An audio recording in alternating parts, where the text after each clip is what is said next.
La transición política del país está generando nuevos acuerdos, nuevas formas de hacer política y bueno, se presentan situaciones inéditas como la de confrontaciones pues muy directas entre poderes. Tal es el caso ahora mismo que se lleva a cabo entre el Poder Judicial y el Poder Ejecutivo a nivel nacional. Ahora mismo también hay un paro nacional de brazos caídos de trabajadores del Poder Judicial que aseguran serán vulnerados sus derechos laborales, pues ya que se autorizó y ya que el Congreso decretó la extinción de algunos fideicomisos que, bueno, al parecer es mucho dinero y ellos aseguran que se les van a afectar los derechos.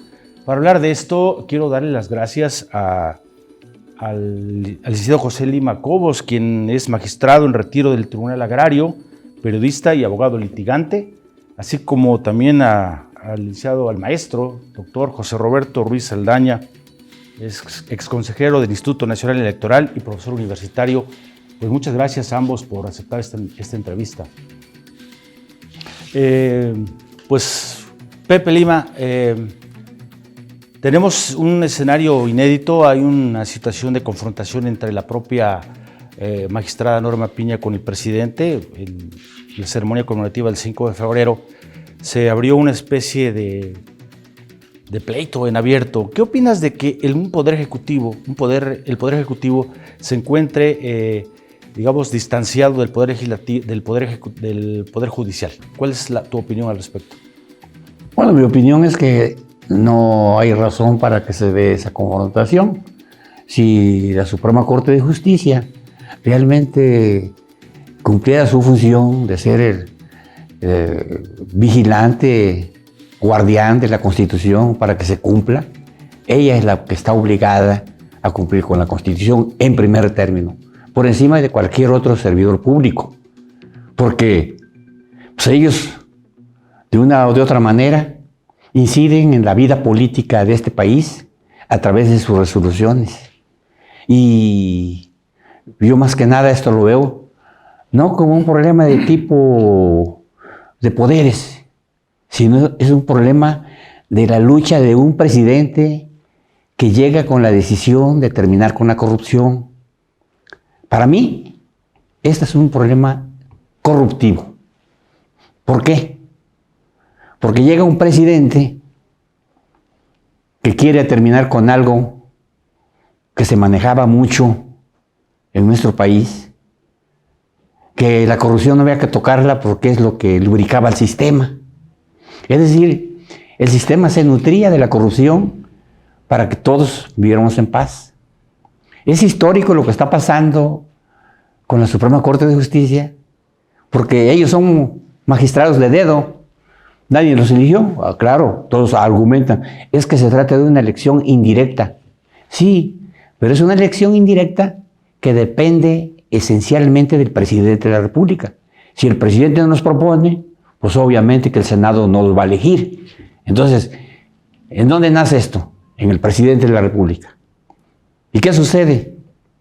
Llega un presidente y lo primero que empieza a atacar es la carencia de una auténtica justicia por parte de la Suprema Corte.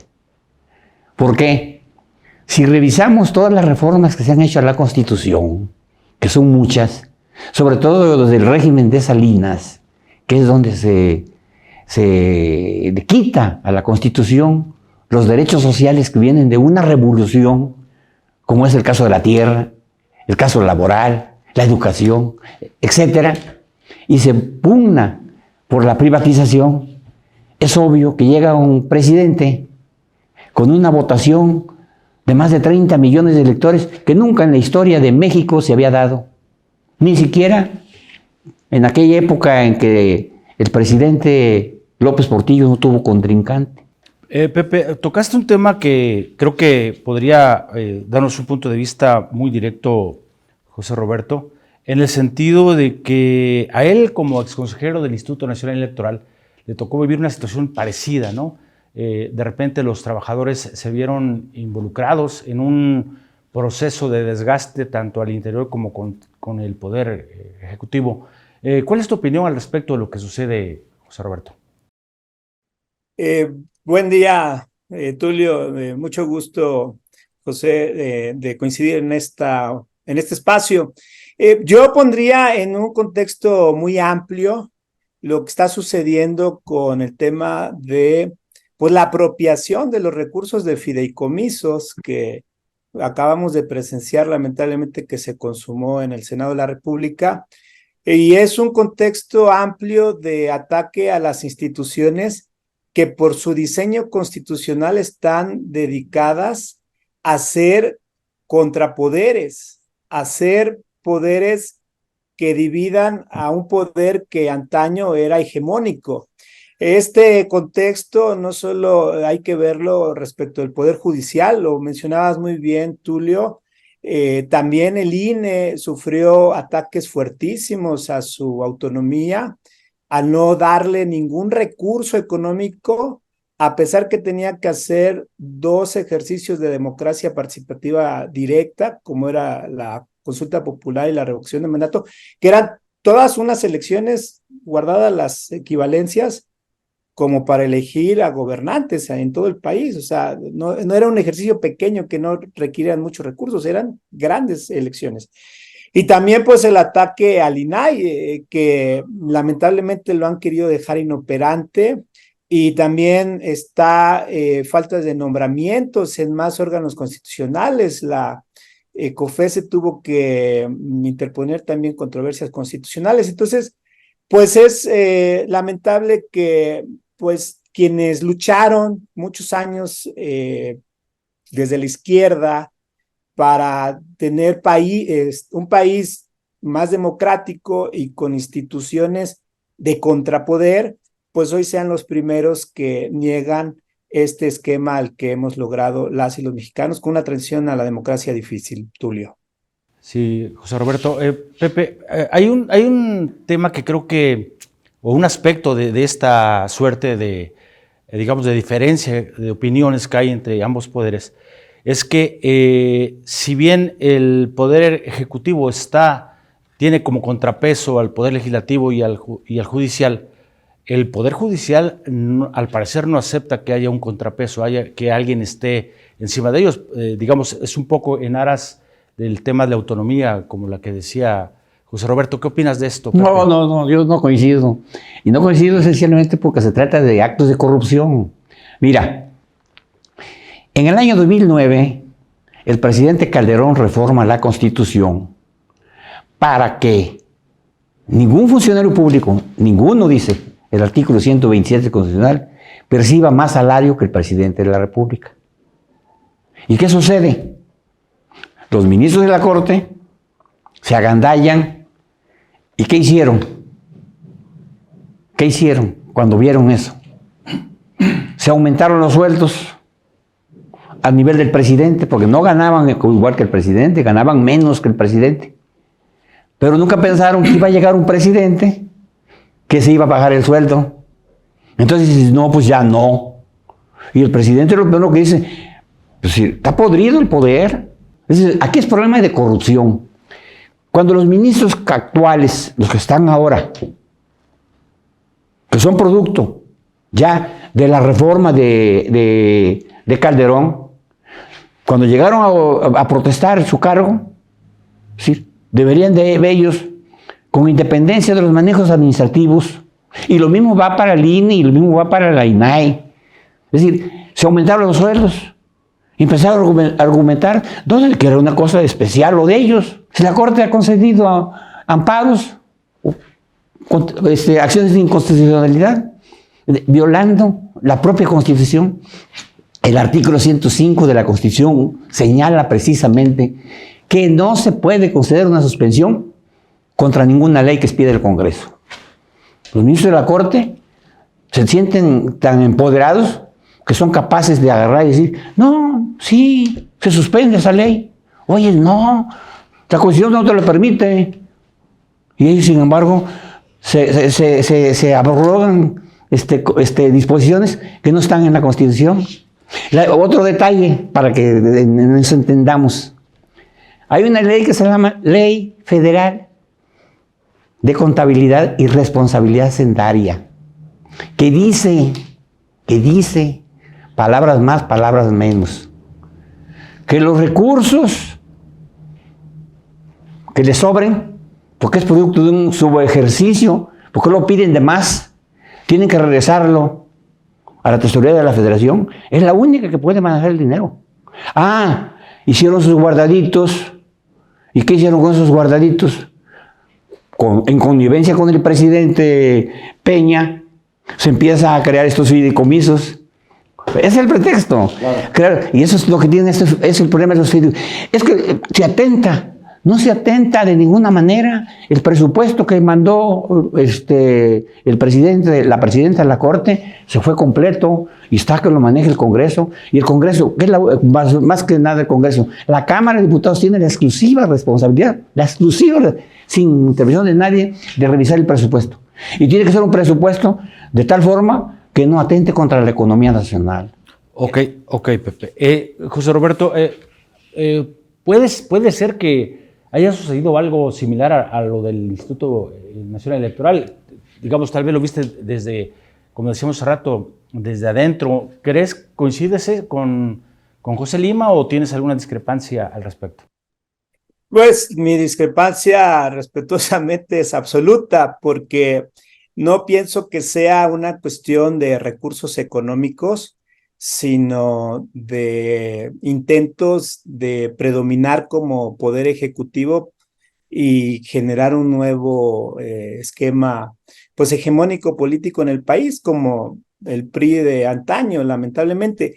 ¿Y por qué lo digo? Porque, a ver, yo creo que la ciudadanía debe saber que esta narrativa de que nadie debe ganar más que el presidente de la República, que sí dice lo que dice la Constitución, eso no lo vamos a negar, tiene una trampa en la narrativa por parte del presidente de la República, porque él monetariamente gana menos, pero ingreso real es mucho mayor de entrada que la de las y los consejeros del INE, y en una de esas a la par que la de los y las ministras. ¿Por qué?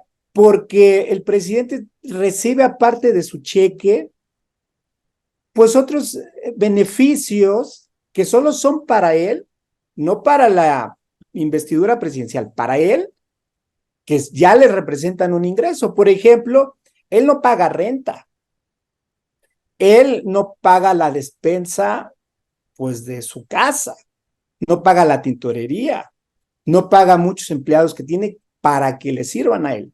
En cambio, todos los servidores públicos que ganan más en el país, pues ganan más económicamente, pero no tienen ninguno de los otros beneficios que el presidente sí tiene y que se integran en realidad pues a un ingreso pues mensual. Entonces ahí yo creo que hay una necesidad de aclarar las cosas. Luego tampoco pienso que sea una cuestión de corrupción en el Poder Judicial. El Ejecutivo Federal tiene a la UIF, a la Fiscalía General de la República, y puede ir contra personas en concreto que le estén haciendo un daño al país, a los recursos económicos, a alguna institución. A mí me llamó mucho la atención, Tulio, que recién que se estrenó este gobierno, pues anunciaron como un combate a la corrupción que se iba el entonces ministro Medina Mora. Si realmente hubiera intención de combatir la corrupción, no solo se hubiera ido, ahorita estuviera esa persona en la cárcel. Eso es combatir la corrupción. El que se haya ido nada más era muestra de que querían ese espacio para designar a un ministro o una ministra, pues ya desde este gobierno. Pero cuando se combate la corrupción, se combate a fondo, no nada más como sucedió con el entonces ministro Medina Mora. Y ya nada más, por último, pues mencionar que pues en el INE es cierto, se vivió la misma historia. Decisiones que no gustaban, pues después se generaba pues una animadversión contra toda la institución. Pero para eso hay otras instituciones, para eso están las decisiones que se deben de sostener con argumentos por sí mismos. Yo pienso que al Ejecutivo Federal no le han gustado muchas decisiones de la Suprema Corte. Pensemos lo de Guardia Nacional, pensemos que apenitas sí se pudo sostener la reforma en energía eléctrica, la ley de energía eléctrica, y muchos otros más.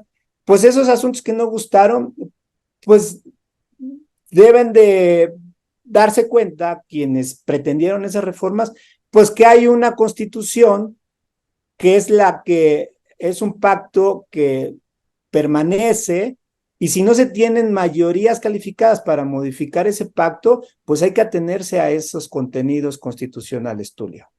José Roberto, quiero preguntarte, porque es un aspecto que en algún momento tocó José Lima, el asunto de que los orígenes de las designaciones de los magistrados, igual sucedió en el INE, fueron dados en un contexto político totalmente adversario a lo que digamos, al actual modelo de gobierno que está estructurando Andrés López Obrador.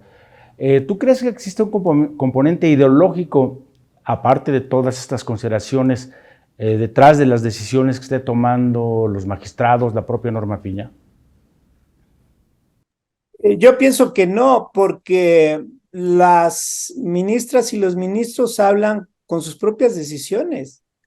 Ahí yo quisiera que el debate se centrara en cuál resolución en concreto, cuál sentencia en concreto está teniendo un sesgo, una falacia, un argumento doloso, un argumento tramposo. A eso debería centrarse el debate. Igual en el caso del INE, pues sus decisiones se ponen sobre blanco y negro, y es más, la de todas las instituciones. Entonces, yo diría, el propio presidente de la República llegó al poder con integrantes de instituciones que no tuvo oportunidad de incidir en sus designaciones, pues porque el partido Morena se le dio su registro en 2015, ya luego pues ha ido ganando espacios, y ya ahora sí puede, por cierto, y mucho, incidir en designaciones, pero llegó al poder con personas que venían en designaciones de antaño. Entonces no puede decirse que le ha sido adverso a este régimen, pues tener integrantes en órganos designados que provienen de otros sexenios. Ok, José Lima, te preguntaría lo mismo. ¿Tú no ves o tú le ves algún componente ideológico en la toma de decisiones que están haciendo los magistrados? Pues yo creo que se están involucrando en la vida política del país, porque el presidente de la República, es decir, está planteando que los jueces, los magistrados, los ministros elijan. Yo nomás te voy a dar un dato y eso te va a reflejar aquí. Es decir, yo vi el posicionamiento de la ministra Sánchez Cordero. Para mí, en lo personal, te lo digo, es una actitud vergonzosa. Primero porque ella, como ministra de la Corte, incrustó en la Corte a lo que es. Se ha criticado mucho la corrupción, es decir, el acoso sexual, cómo entra el personal a trabajar, quiénes son los que entran, quiénes lo acomodan. No son aquellos que tienen una mayor capacidad. Ninguno de los ministros, te lo puedo garantizar, tiene capacidad para ser ministro desde el punto de vista jurídico, con todos los doctorados que tengan. Su comportamiento desde el punto de vista social han sido negativos para el país. Uno, ¿por qué cuando se presentaron las demandas en contra de la reforma o las controversias del artículo 27, por qué dijeron que no procedía? Pero un dato elemental, sencillo. ¿A quién crees que se debe tú que los salarios de los trabajadores ahora se pagan en UMAS? A la Suprema Corte, porque ellos determinaron, es decir, de que la unidad de medida tenía que ser esa, y la unidad de medida se estableció para las multas, porque el salario mínimo está aumentando cada año. Pero nunca se pensó tampoco que los salarios mínimos iban a aumentar el nivel de esto. Al nivel de que se ha aumentado, de la forma que se ha aumentado, como resultado de la presión del tratado, porque le dijo Estados Unidos, bueno, tú págale bien a tu gente, mira cómo lo está diciendo la miseria, ¿cuál es el salario mínimo? Ahora el salario mínimo es 200 y pico, pero resulta de que a nosotros, los que nos jubilamos, nos pagan con UMAS. El salario mínimo queda afuera. Y desde la época de Cárdenas, que fue el que lo estableció, que se jubilara uno con 10 salarios mínimos, los mismos ministros de la Corte o los que integran la Corte se dan cuenta que ellos están sujetos a lo que prevé el artículo 74 de la Constitución, que prevé un haber de retiro. Por eso ellos incrementaron el sueldo. Entonces, ¿qué reciben? Reciben 450,000 pesos, por ejemplo, Olga Sánchez Cordero, el mismo Cosío, Franco, te puedo mencionar 10 de los que están, Vallagoit. Entonces, ¿por qué? Porque se aumentaron el salario. Y se aumentaron el salario. Ellos no se sienten ahorita que les molesta lo de las sumas, pero ellos son los responsables. Porque ya no pueden cobrar, en lugar de que cobran 30,000 pesos en el ISSSTE. Pero acá tienen el haber de retiro y dicen, va a llegar un momento, nos quitan los fideicomisos que establecimos ya en connivencia con Peña Nieto. Ahora, ¿con qué autoridad moral Peña Nieto? Bueno, la que tiene en este país. Ahora dice Roberto, oye, hay un proceso, que se inicia un proceso contra Medina. Yo lo he escrito y lo he señalado. El presidente ahí, para no andar más en esto, en lugar de solicitarle juicio político para que se demostrara que hay un régimen de derecho, es decir, prefirió dejar que se fuera. Huyó. Porque está acreditado, además entró violándose el artículo 74 constitucional. Él no podía ser ministro y lo hizo Peña Nieto. ¿Por qué lo hizo Peña Nieto? No podía hacerlo, ¿por qué? Porque la Constitución habla de que el ministro de la Corte debe residir en la ciudad o en el país 6 meses antes de que llegue a ser ministro, y sin embargo él estaba de embajador. Pepe Lima, se nos acaba el tiempo. De 1 minuto, por favor, para concluir tu punto de vista. Bueno, para concluir, yo lo único que te puedo decir que es un problema de corrupción. Es lo único que te puedo decir. ¿Por qué? Porque los ministros de la Corte no quieren ganar lo que gana un pensionado, que son 30,000 pesos. Ellos se van al haber de retiro. Fíjate nomás para que te des una idea. La ley dice que no se pagará ninguna pensión, etcétera, etcétera, que no esté en una ley. No existe una ley, lo que ellos están reclamando, que es una indemnización complementaria a los magistrados, a los jueces. No existe, se está violando la Constitución. Gracias, José Lima. José Roberto, pues lo que nos quieras concluir con este tema. Sí, con mucho gusto, Tulio. Pues yo diría que debemos cuidar a nuestras instituciones, que debemos cuidar nuestra democracia, por supuesto, ser críticos de todas las actuaciones de las y los gobernantes. No estoy diciendo que el Poder Judicial de la Federación no tenga áreas de oportunidad, seguramente las tiene como muchas otras instituciones, pero lo preocupante es querer demoler por completo esquemas que sirven, querer refundar instituciones. Esto de querer hacer que las y los ministros sean votados por la ciudadanía es, a mi juicio, un despropósito. Las elecciones requieren estructuras políticas y mucho dinero para ganar. Y si no se ponen reglas claras para ver cómo serían esas elecciones para ministras y ministros, además la legitimidad de estas personas es sentencia por sentencia, decisión por decisión. No importa cuántos millones de votos traiga alguien elegido para ser ministro, si después no se le da seguimiento y cuidado a lo que hace. Por eso es importante más bien estar atentos a lo que hacen todas y todos. Entonces, pues yo diría, en resumen, Tulio, pues es importantísimo cuidar a nuestras instituciones. Muchas gracias a ambos. También a ustedes por estarnos siguiendo, habernos visto. Les recordamos que estamos en nuestras redes sociales y en la página web de la Jornada de Veracruz. También le adelantamos que el próximo lunes tendremos ahí el estreno de una nueva emisión de Para en la Prensa relativo a un problema pues, que tiene dos caras. El problema social de la introducción de una red de gas natural en la zona de Boca del Río y la posible connivencia de autoridades municipales que ha generado ahí una especie de conflicto social que está creciendo. Pues muchísimas gracias por su presencia. Hasta la próxima.